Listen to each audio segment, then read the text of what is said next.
Good day to you all and welcome to your favorite program, Press R. On today's edition of the program, we're going to be talking peacekeeping. We are talking about peace building. What's the community role? We know that it begins and ends with the community because those are the people who own the society. That's what we'll be talking about today on Press R. And we've brought able gentlemen to the studio to talk about this topic today. We have Professor Willibrod Zengwa, who is a senior peace and conflict analyst. You also even have other portfolio in this domain. Prof, welcome to the program. Yeah, thank you very much. It is always my pleasure to meet able gentlemen to share, especially if we want to talk about peace, because without peace, we cannot talk about development. Thank you very much, Prof. We have Mr. Ateki Seta Caxton. He is the director of the Network for Solidarity and Transformation based in Yaoundé, but I know you extend worldwide. Welcome to the program. Thank you very much. Is that the full introduction of your portfolio? Well, you've actually covered much of it. I am Ateki Seta Caxton. I direct the Network for Solidarity, Empowerment and Transformation for All. It's a youth organization working to promote young people's participation in community building in Cameroon and across Africa. I'm very, very pleased to be here this afternoon. It's our pleasure. We want to think that this is your first time on Press R. Yes, actually. Your contributions, we're really looking forward to them. Next to you is our own Emmanuel Teno Tumanjong. He is the reporter for the World Trade Journal, also Wall Street Journal, also for Dow Jones Newswires. Welcome to the program. Thank you, Kevin. It's always our pleasure to have you. We know your contributions always enrich our program. Thank you again. And Eugene Fongwa. Eugene Fongwa is an expert. He's an expert in media and development. We're talking here about peace building. You fit squarely. Welcome to the program, Eugene. Thanks a lot. It's a pleasure to be here. The pleasure is shared. We're going to call on Guy Roger Nana, who did the press review for us. He's talking about what the papers reported this week. Guy Roger.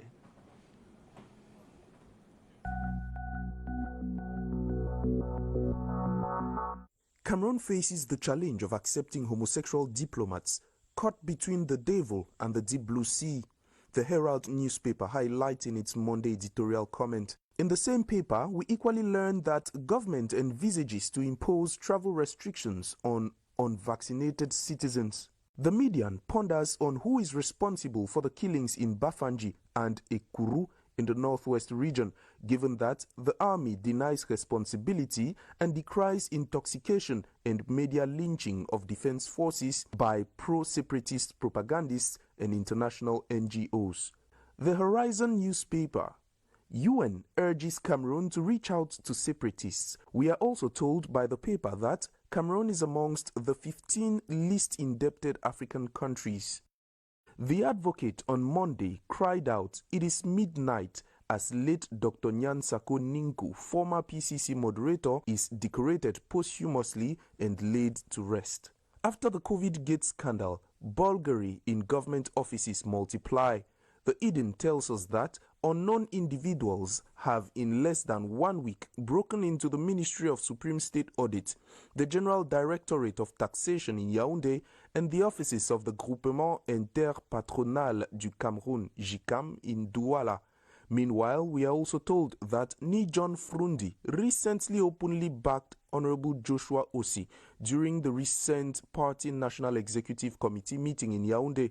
The Honorable Ossi camp was supported from being torn into pieces by Honorable Nietzsche camp over accusations of anti-party activities as initiated by the littoral chapter of the party. They were protesting the arrests of plantation workers who insulted Biya and ministers over alleged swindling of COVID-19 funds. The Guardian Post Wednesday said anti-Biya protesters storm vandalized Cameroon embassy in Belgium. We are also told that the Belgian ambassador to Cameroon was hurriedly summoned over the occurrence. And on Thursday, the same paper breaks the news about the kidnap of 6 divisional delegates in Dian.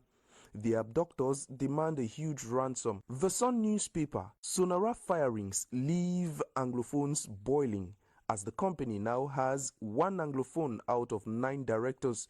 The paper says the company's bright outlook may be tainted by what it calls gross staff structure imbalance. The Voice voices out what it calls Cameroon's national scandal linked to the mismanagement of COVID-19 funds has considerably damaged relations between Ferdinand Gongo, the presidency's Secretary General, and Prime Minister Joseph Dion Gute. We now look at the Post. Simon Tamfu, pioneer conciliator from the Northwest region, says, I quote, "Nobody will dictate to me. I am totally independent." End of quote. Inside information from Cameroon Insider reveals that AFCON 2021 hosting in Cameroon is certain. The revelations come following the 48 hours visit of the Secretary General of CAF to Cameroon.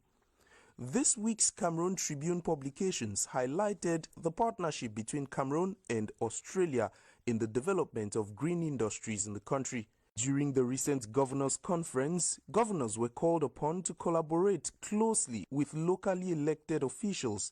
Ministers of Public Health and Communication call on Cameroonians to go for COVID-19 vaccines without fear. PM Dion Gute, during his recent first annual session of the National Decentralization Council, also called for the fast-forwarding of the decentralization process. And CAN 2021, there is nothing to fear, the paper tells us.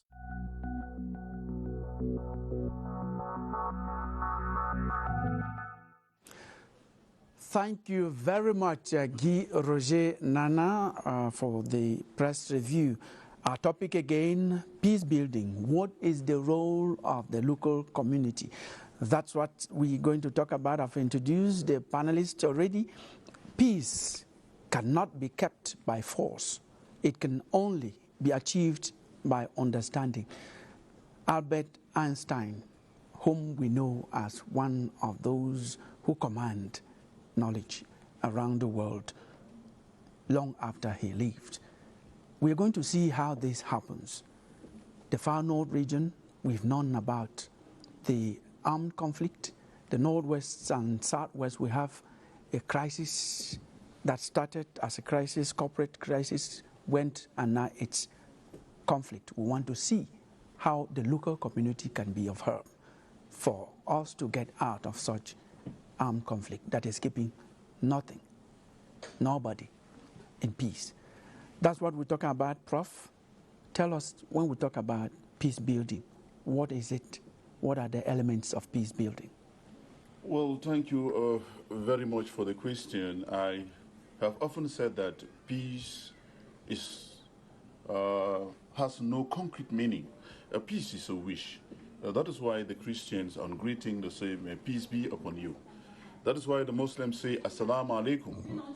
And that is why in our local languages we greet. If we have to translate the word into our local languages, we are going to realize that it is just a wish. It can be cool, it can be soft, it can be calm, and all of that. And therefore, peace is the consequence of concrete action, and that is peace building. And peace building should be roving around social justice. Permit me to say something. We just got through from the press review that we have in Sonora we have 1 Anglophone out of 9 directors. That would be social injustice. Remember that the people of this region have complained bitterly, and that is why we can say they are almost on the streets complaining about social injustice. It is incumbent for us to build peace around communities.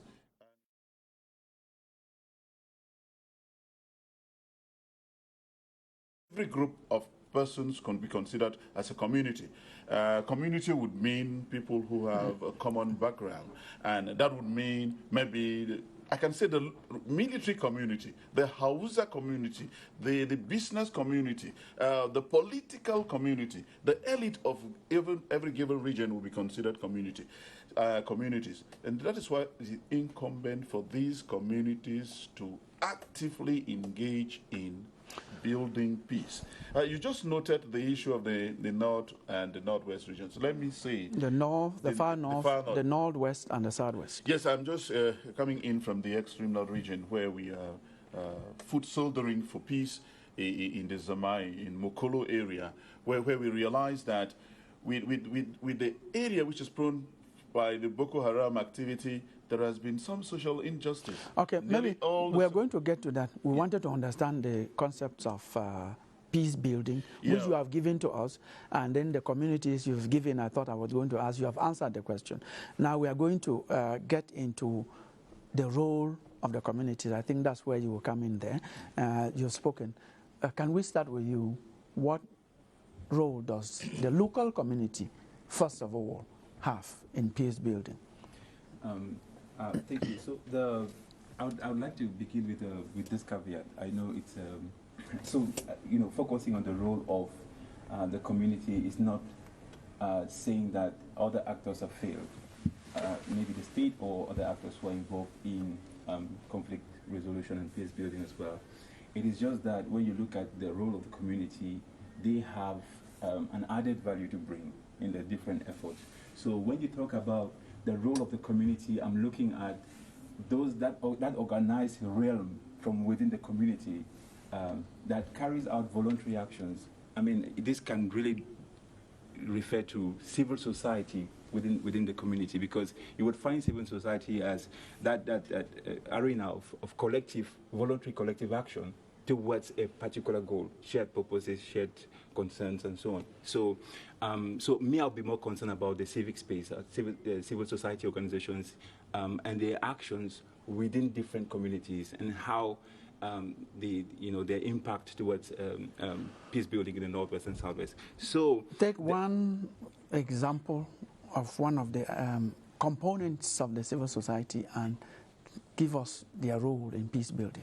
I'll take, for example, associations, NGOs, community-based, even the church, actually. Although the Weberian hypothesis would say that the church belongs to the parochial society, but civil society, NGOs, associations, they have really been spontaneous in some of the things that you've seen them doing on the field. You've seen people just mobilize, maybe buy bags of rice to go give to a community. You've seen people, associations like the Aya Foundation, for example, that does great work on the field by actually, providing remedial solutions to different needs on the field, providing dignity kits for women who are, spending months in the bushes without access to basic hygienic. So those kinds of spontaneous actions within the organized realm of civil society is something that you can actually identify going on. But you can also spot civil society in informal settings where a community, maybe because they are not happy with maybe the actions that are carried on the field by the different conflict parties, they would, like what we saw in Quen, for example, where people just came out and wanted to protest against maybe some atrocities that were happening in town. That is also civil society. And so the question that I see as a very, very crucial one here is what is the space that is actually, or the facilitative environment that is provided for civil society to be able to carry out this work of peace building? What should be the space they should have? So it's both legal, they need a legal environment. For example, a facilitative legal environment that would enable the work that they carry out on the field to operate without any hindrances. We've seen sometimes civil society organizations having to contend with continuous political efforts to reduce their resource base, to weaken their operational effectiveness, and even to damage their public legitimacy. But these are NGOs that are carrying work on the field, and I think if we construe it as work that is coming to add to the ratio of benefits to cost of government action, I think this is something that should be encouraged. We've learned from generations of implementing civil society that civil society is able to do something that neither the state nor the market does well, and that is building social capital. Social capital is those feelings of mutual trust and connectedness that exist in society. And just like financial capital, social capital is a resource that can be drawn upon, to be able to build society. Thank you very much. Emmanuel, you've listened to Professor Zengwa, really brought kind of explain what peace building is all about, and he has also defined community, what the communities mean. And Mr. Ateki has started by looking at civil society. What other aspect, according to you, as a local community, should we take to build peace? We're talking about what's happening in the north, in the far north, and in the northwest and southwest regions, our three regions that have had serious armed conflicts. Yes, thank you, Kilian. One of the things, a key issue that we will have to look at when we are talking peace is the self, the individual. The individual is the key person that fabricates and promotes peace. For instance, an individual is supposed to be groomed in a way to know who he is, who the other person is, his own, the person's value and the interlocutor's value. Because when you operate in society, you don't operate alone. You operate with other people. So you have to first of all groom yourself to know what peace is all about, how you are supposed to be. Peace, first of all, the way Professor Zengwa defined peace, actually, it makes us understand that peace is fluid. It's not very stable. But you create peace because peace hinges on happiness. If you are happy, it means you are peaceful. If you are not happy, it means you are not peaceful. Those are very key aspects about life. And so what happens is that since we live in societies, we're supposed to live in the society in such a way that everybody around us is supposed to be happy. Now, which means you are giving peace or you are sharing peace. And by so doing, when you are living in peace, for you to be peaceful in society, first of all, you have to groom yourself not to be egocentric. If you are not egocentric, you like to share what you have with other people. Because the more people around you are happy, the environment becomes more conducive to live in. Very, very good. And I consider that as theory. Situated in the case of northwest, southwest, far north, let us see. You sit. You don't invite peace. Maybe, in short, I want to say, you have all the intentions you're talking about, and trouble comes and meets you. Can you apply it contextually? You see, look, I think I've covered wars in Cameroon and other countries, Ivory Coast, Cameroon. I've gone to the Boko Haram territory. In fact, when you are covering war, you really see that it's difficult to live in an environment without peace. The case you are talking about in the northwest and southwest is not even the type of peace that you look at to have come from the society. It is because of protests within a national scheme, you understand? Because a certain group of people contest what the government is doing. Because let's go back to a short brief history about the crisis, where lawyers and teachers protested. Yeah, exactly. Lawyers and teachers protesting, and then the government reacts forcefully, and the people go into a rebuttal. That's what actually happened. You see, but that is not a type of. That's a larger scale of a non-peace environment. You understand? Because if we go back to the story, you discover that if the government were looking at the wishes or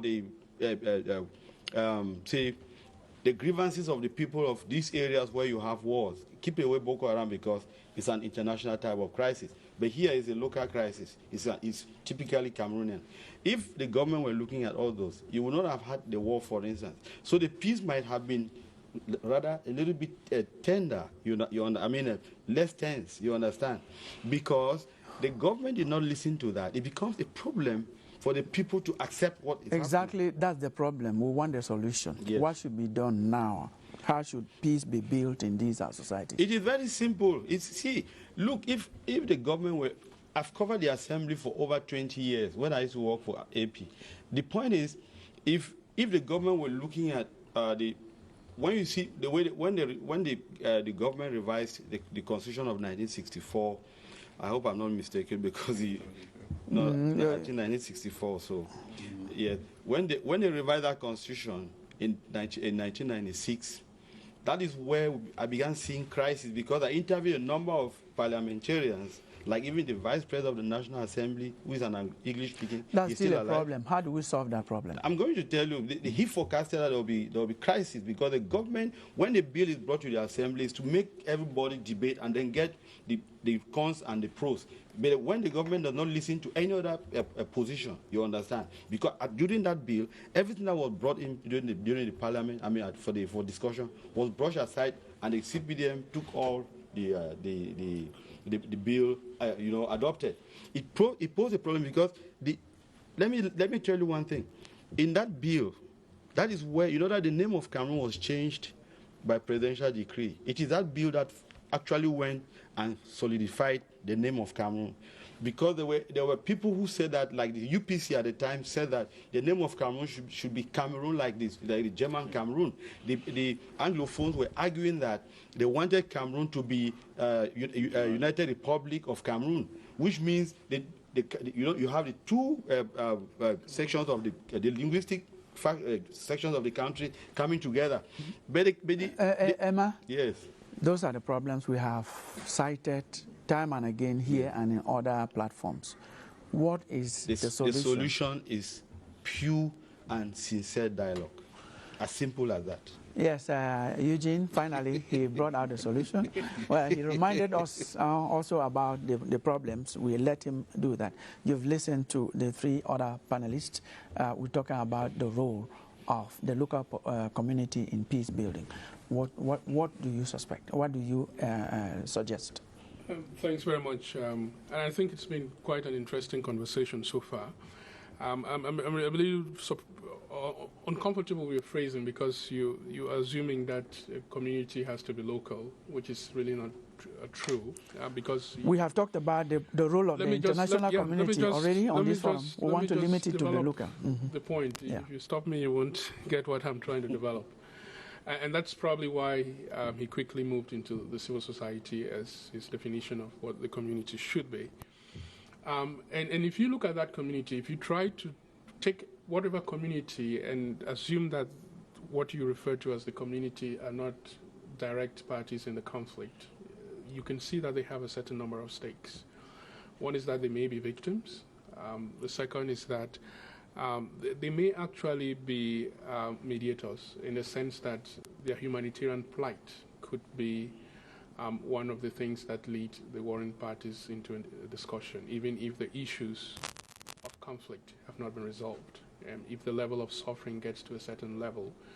So, and that's a very unfortunate place where the non-party communities find themselves in a very conflict.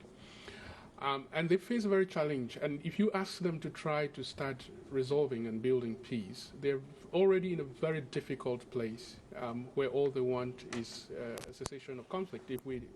And then I'm now also assuming that we're having this conversation within the context of the conflicts, of active conflicts. We're not talking about peace building post-conflict. Well, you will continue. This is what Vincent van Gogh says. There is peace even in the storm. We mean that even in war, there are elements of peace, and we have to build them. I don't know the context under which that statement was made, so I won't comment on it. But the point is, the key question is that what do you define as peace? And I think Prof just pointed out that that's a very difficult. What is a peaceful outcome from the conflict? Is it when the conflict there's no more shooting of people? Or is it a state where there's social justice within the community? It's a very fluid, or it's a spectrum of outcomes that you could choose from. The point I was making, which you interrupted, is that the community is often in a very difficult position to actively participate in peace building, especially when the conflict is still active, in part because they are already victimized. The civic space within which those communities can participate gets really constricted during conflict. If you want to just try to do a march for peace, you won't have the authorization to do it in this country at this point. And that's because the conflict itself creates conditions where the role that the communities can play becomes very, very limited. However, if you then consider communities to be separate entities within the society... Yes, just continue. You will continue, but you have said the situation makes the role of the community difficult. We mean that the community has a role. That is what we want to know. Continue. So yes, so I'm redefining communities now to mean different entities within society. He's talked about civil society. Let me talk about the work I do. Go ahead. The work I do is mostly with journalists.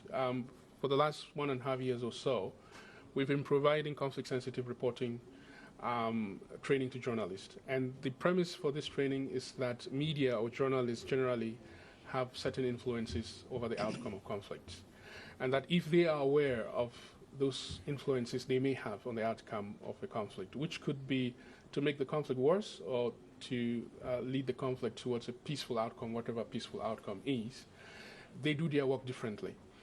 So if you took the media as a community, that's practically something that is being done just by doing their work well as journalists, understanding that the language they use on air, understanding that the promotion of fake news, for example, false information, for example, or the promotion of certain stereotypes, for example, or the use and being unable to filter hate speech from their programming while the conflict is unfolding, could play a very significant role on whether we resolve that conflict quickly or whether it drags on for longer. Exactly.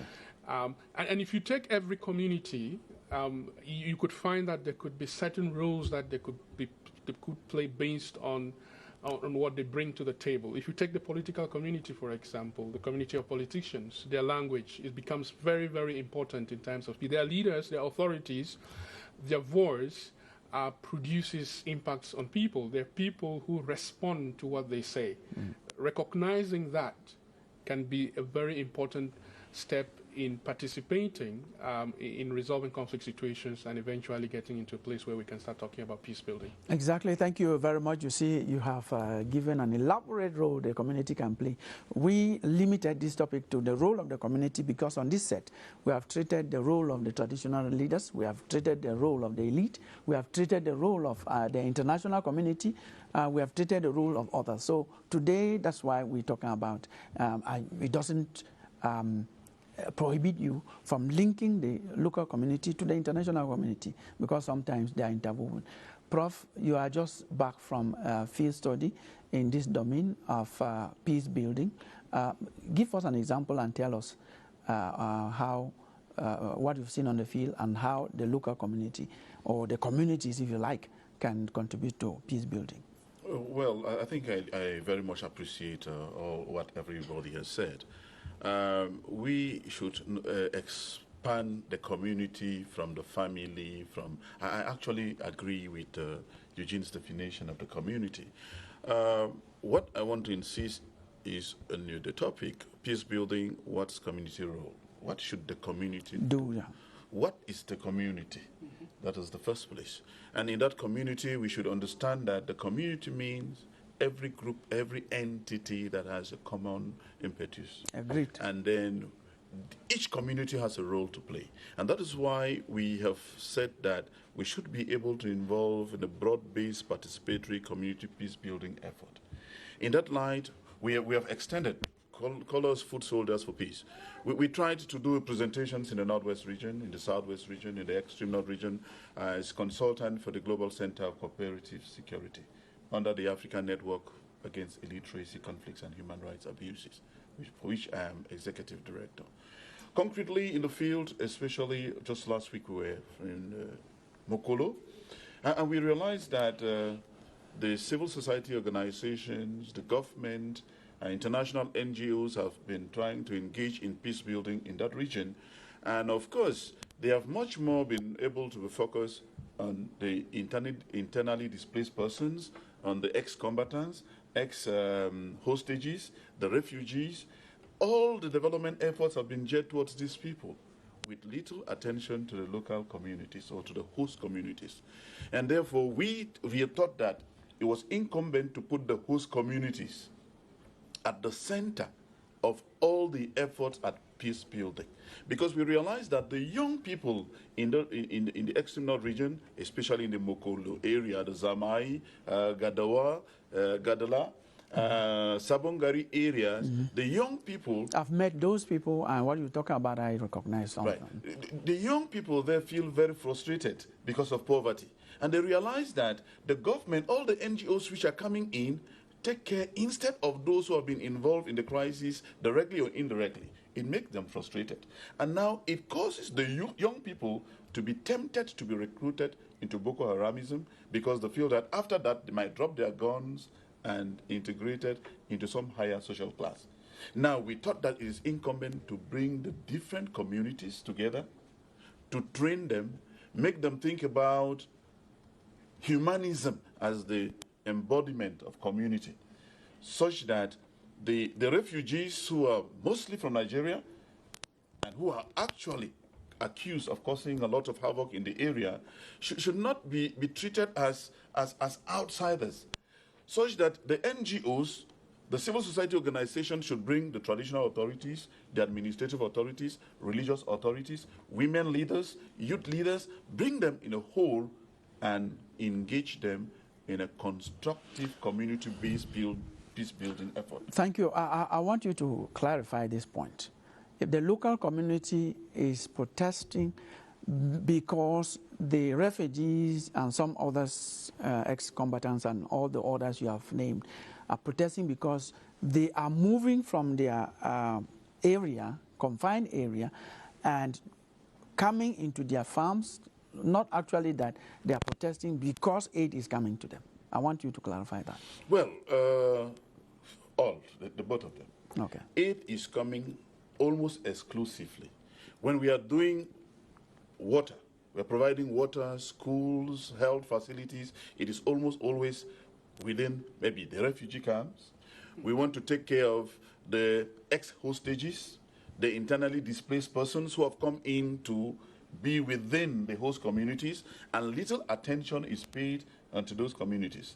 So the refugees, these externalities, these external forces who have come into those local host communities are encroaching on the land. The Zamai forest is being, there is deforestation, there is tension that has been going on within those communities, and we think that it is incumbent for all of the communities. I mean, Muslim communities, because even within the refugee communities, there has been tension between the Muslims and the non-Muslim communities. Yes. So it is incumbent to bring all of these persons to be able to imbibe some notion of humanism, some notion of the acceptance, the recognition, and the protection of the other in order to engage in effective peace building. If you permit, we have done the same in the Northwest region. And in the Northwest region, we have tried to insist that the politicians as a community should group themselves, irrespective of the political parties, go to the region and talk as people within that community. We have called on traditional rulers to come together. We have insisted that the Hausa community or the Muslim community can come as a community, the Christian communities, the religious communities can come together, so that each individual within the community should be a vector of peace. Because there is always an error. Who builds the peace? The host community always think that maybe it should be the government, maybe it should be the civil society organizations, and therefore they fold their arms and wait for peace to be constructed. We are saying that each individual should be a vector of peace building, should actively contribute in the peace building efforts, even within the family. Thank you very much, Prof. Let me just ask Prof one question related to what he's saying. These various communities you have named could come together and help. The real question to answer, to solve this is, how do we ensure physical protection of these people because the conflict is on? Those are the suggestions we want you as experts in these areas to bring. Now we still have conflict. These people may be willing to come out. How do we do this at this particular time? Physical protection. Physical protection. I don't want to go into physical protection first, if you permit. Let us realize that people live in those areas today.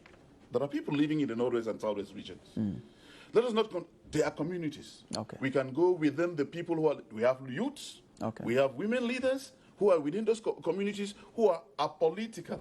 We're not talking about the politicians who will not want to go back because they fear their positions. So those people who are living within the communities, the chiefs, the traditional authorities, respectable traditional authorities, respectable youth leaders who are on the ground, can be able to ensure that peace building efforts, of course, they know who is causing trouble. Okay, thank you. You've clarified that at least. Yes, you talked about the youth. Mr. Ateki, you are an expert in youth affairs. I know that you groom youths and then you make them become leaders. What's the role of the youths? How can they help out? Before I answer the question, I wanted to just comment on Go ahead. On a few things. So the first one is about the difficulty with defining community, but also I think the other nuance is what is the state of affairs that we want to see in the conflict zones to say here is peace. I think for me it is to see the return of IDPs and refugees back to the different places that they left from. I would like to see a restoration in trust, the restoration of trust in the police and the security officers. I would like to see different other measures and mechanisms that are put in place to help in the process of reparations to people who have lost homes, who lost loved ones. Some people have actually lost loved ones that they don't even know the whereabouts of those people. So the end goal of what we want to see as peace in the Northwest and Southwest, or in the extreme North, I think also kind of determines what the community can do. Yeah, and how does the community help in restoring trust for the security people, within the police? How does the community help with the return of sometimes I feel like what the community can be able to do within this particular context can be very limited, like he mentioned early on.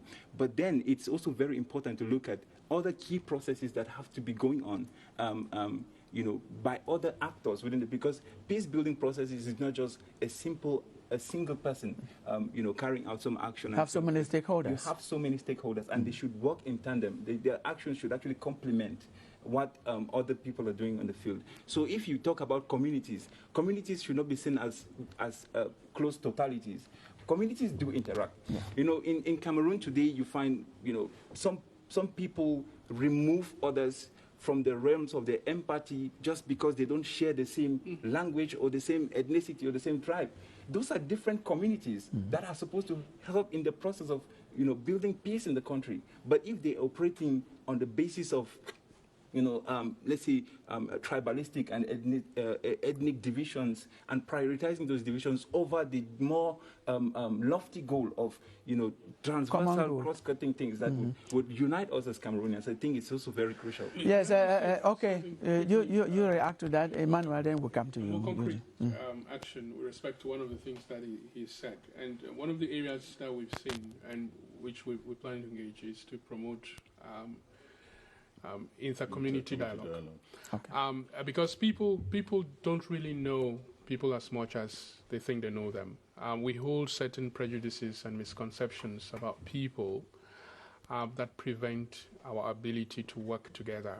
And sometimes we don't even realize that our interests are aligned because of those underlying issues that separate us as a people. So one of the things that I think communities can involve is trying to get to know each other, maybe talk to each other a lot more. Some of the stories that are still in the culture, in the ethnic myths or the community's mythology needs to be challenged today.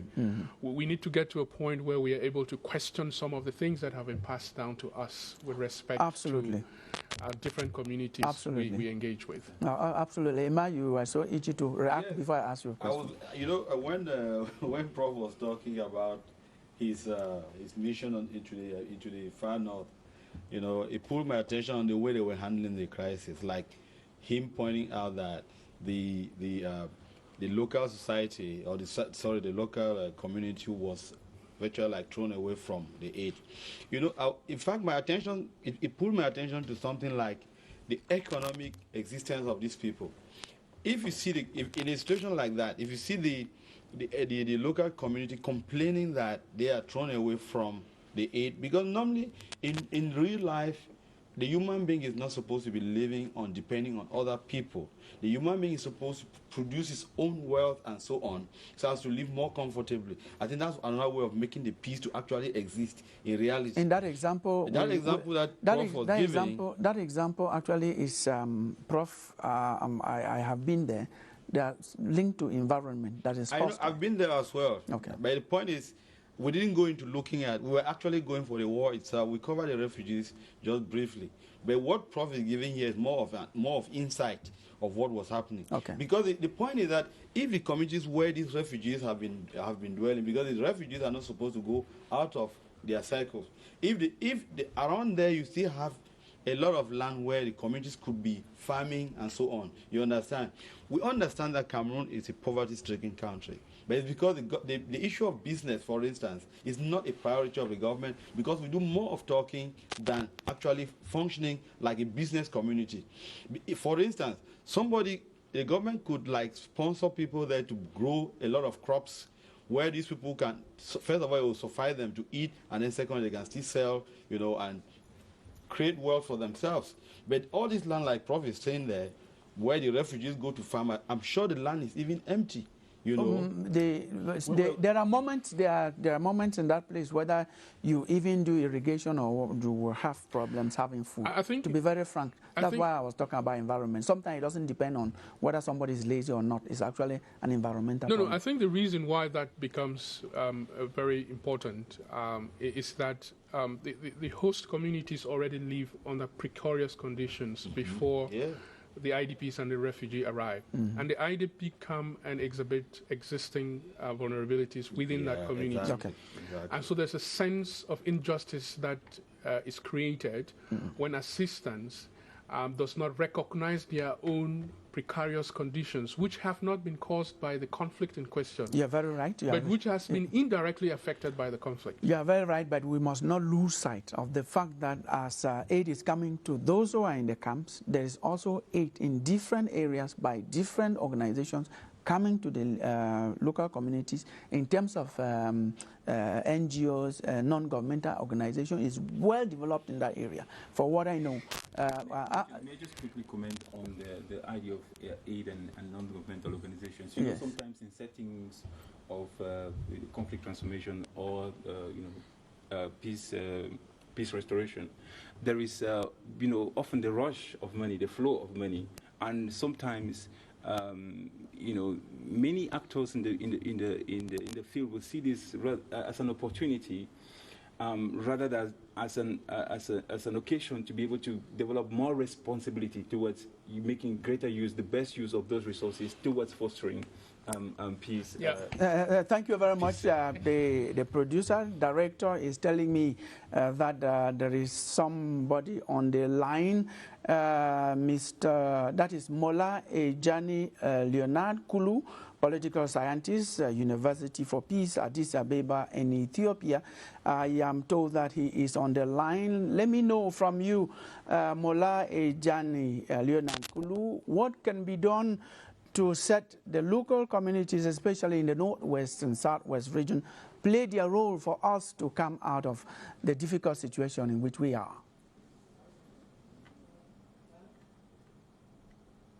The role the population can play in resolving the crisis in the northwest and southwest regions remains a strategic and the most determinant role which can come in to change the ground.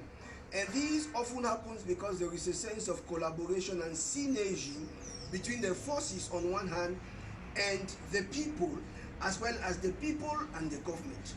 But now for us to understand the resistance towards a real synergy or collaboration, it is important to situate the logic of a conflict.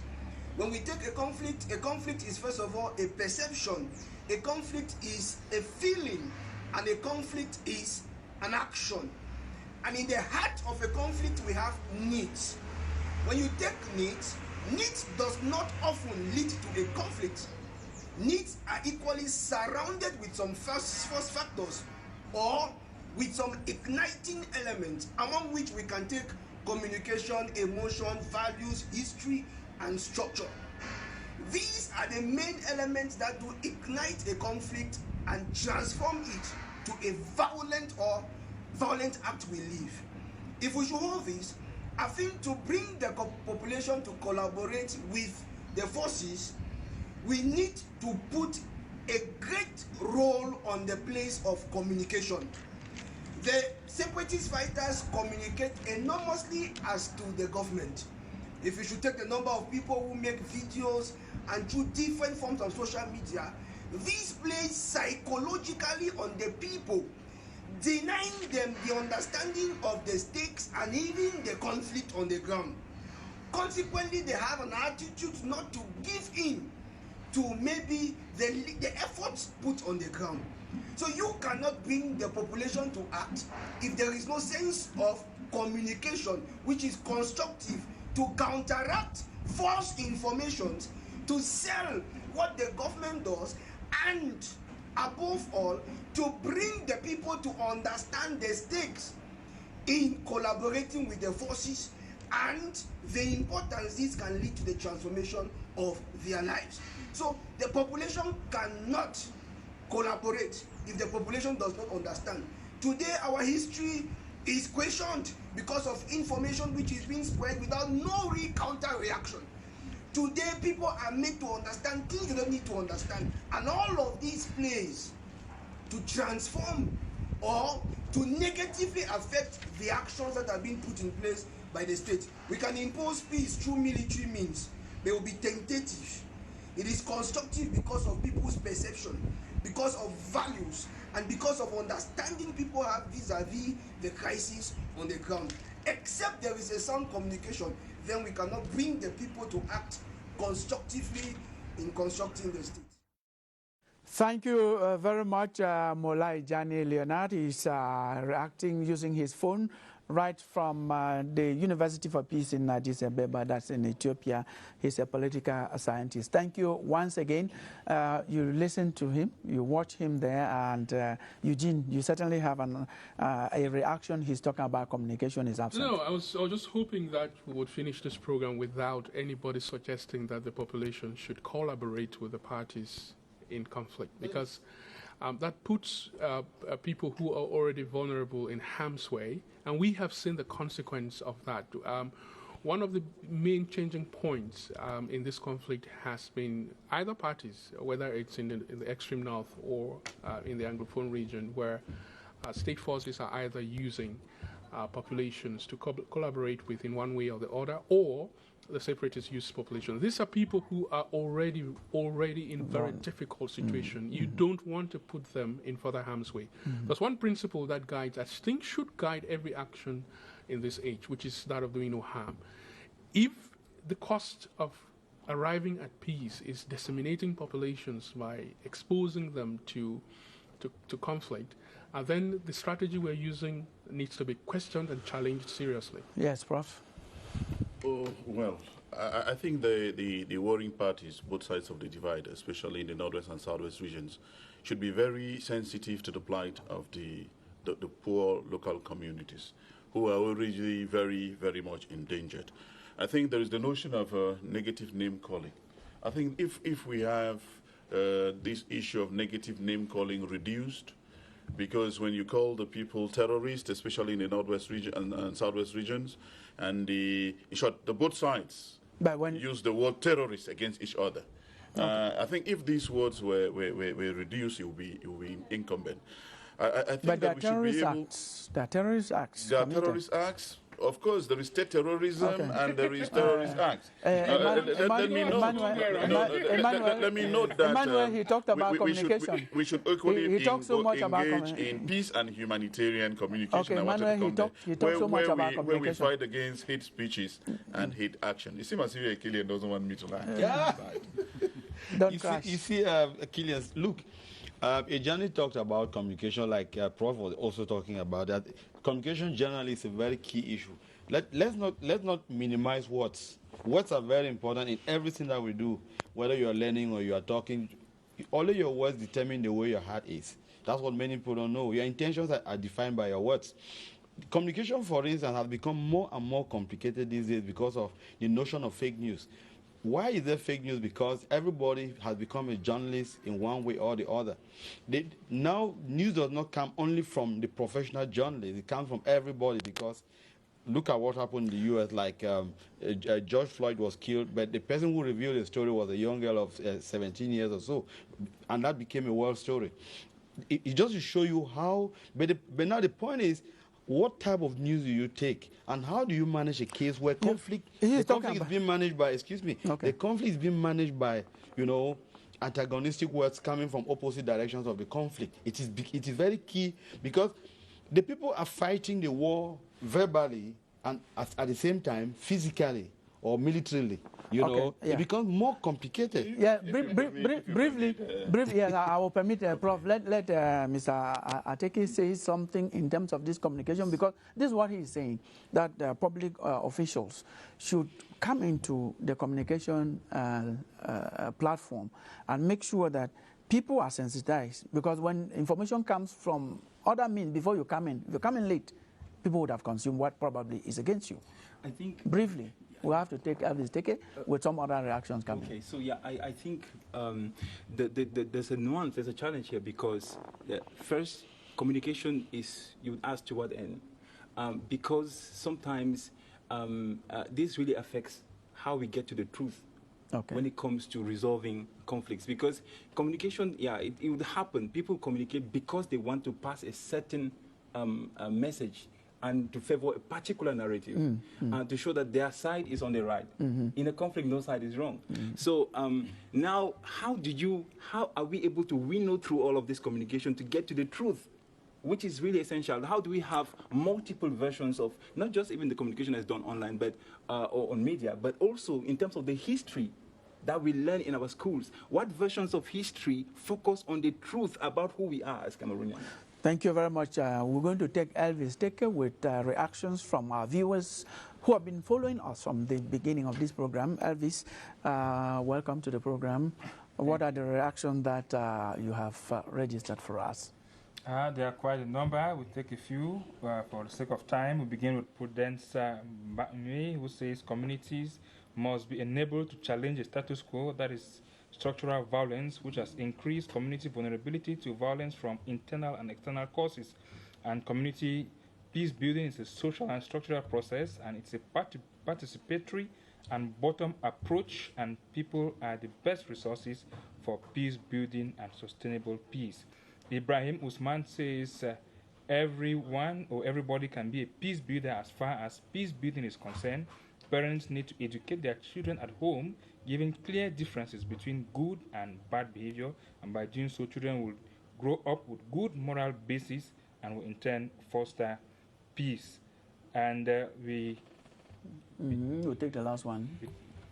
Yeah, we'll take the last one from Fomban Edvan, who says charity begins at home and the peace process starts from our various homes. It is parental duty to educate children to be peace builders. And Prince Mutepeme Obesa, who is a regular contributor, says, regardless of the size, the grassroots organizations in our communities are at the core of each network structure, and so community leaders, indigenous and local organizations are best in promoting inter-ethnic group interactions, dialogue, and peace. Thank you very much, Elvis Teke. We want to thank all of you who watched the program and decided promptly to react. I'm going to take a round of the table, beginning with you, Emmanuel.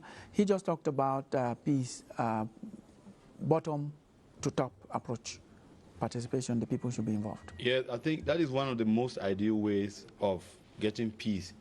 I remember when we were in high school in Bishop Rogan College, the easiest way to make everybody being satisfied in the refectory on the table is that the most junior student was the one to dish the food first. Wow. Unlike I know in other schools, is the senior one who dishes. The idea here is to see that you have to inculcate the habit of protecting the younger people. So the most vulnerable. Yeah, exactly. Exactly, you're right. I think that I can conclude that. Yes, you will protect. The law is supposed to go for the weak. That's what we know. Exactly. Yes, you also listen there in terms of tolerance. You were talking about that. Yeah, so I think tolerance is one of those essential ingredients for reconciliation to happen in Cameroon. And I would say, even in as much as we talk about the community role, reconciliation is not really going to be very, very easy, because it has lots of dilemmas with it. People have felt, different forms of hurt. Some have had, have lost relatives. Some have had homes burnt. Some have actually moved from their villages to locations where they've had, different kinds of experiences. So you are saying that whatever has happened, for us to come back together, we have to be tolerant. We have to be reconciled, but we need to recognize that for reconciliation to happen, there needs to be some preconditions. So forgiveness, for example, is an essential element, but forgiveness should not be construed as accepting what has happened. If, for example, we are saying what happened in Ngabu, for example, on the 14th of February, and that people should be able to forgive others who did that act, then it should not be a means of saying that act was, was right. It wasn't right, because the perpetrators have been punished, no matter who they are. Eugene, we're going to end with Prof. Well, one of the things is that, as Fo Smith said it here, the best outcome from whether it's a peace-building process or a conflict resolution process is a negotiated outcome, because it guarantees acceptability. Once we accept that this is what peace means to us, this is where we want to be, we may disagree, we may still continue to disagree on our needs and demands, but we agree on a certain outcome. Thank you. Which is fair. But the next thing is that it also creates legitimacy. Yes. We've seen steps that have been taken that are laudable, that lack legitimacy because they didn't come through negotiated processes. Thank you very much, Prof. What do we take home? Well, I think we should be talking about positive peace, and in order to resolve the crisis, especially that of the Northwest and Southwest regions, we should be able to accept that the crisis do exist, and we should be able to resolve the causes, what prompted the crisis in the first place. Let us try to engage in social, to correct the social injustices which propelled the conflict to exist. And I must insist on this area of communication. I insist on the peace and humanitarian communication, and I want to insist too on sanctions. If public figures were sanctioned for dishing out hate speeches whose consequence have always been hate action, then it will appeal and appease and deter other people from engaging in some hate speeches. I think the National Communication Council has a great role to play there. Thank you very much, gentlemen. Thank you all. Thank all of you for giving us your attention. If you didn't watch this program from the beginning, you can watch it. Full rebroadcast will come your way on Monday between 2:30 and 3 p.m. Thanks once again for watching.